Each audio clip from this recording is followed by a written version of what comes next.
നമുക്ക് വെള്ളരിക്ക ഉണക്കച്ചമീൻ ഇട്ടിട്ട് പുളിങ്കറി വെക്കാം.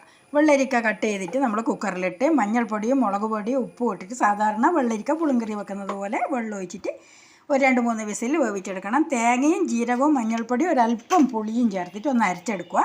അപ്പോഴത്തേക്ക് വെള്ളരിക്ക വെന്ത് കഴിഞ്ഞാൽ അതിൻ്റെ അകത്തിട്ടിട്ട് ഒഴിച്ചിട്ട് ഒന്ന് തിളപ്പിക്കുക. നന്നായി ആ തിളക്കുന്ന സമയം കൊണ്ട് നമുക്ക് ഉണക്കച്ചമീൻ വറുത്തെടുക്കാം. ഉണക്കച്ചമീൻ ചെറിയ പാക്കറ്റ് കിട്ടും.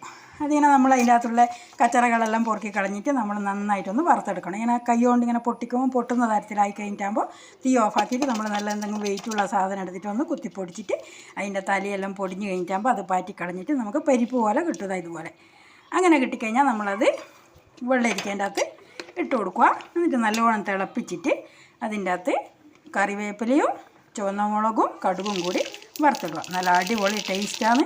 എല്ലാവരും ഉണ്ടാക്കി നോക്കുക. പിന്നെ എപ്പോൾ ഇതന്നെയാണ് വെക്കുക. അപ്പോൾ എല്ലാവരും ഇതുണ്ടാക്കി നോക്കുക.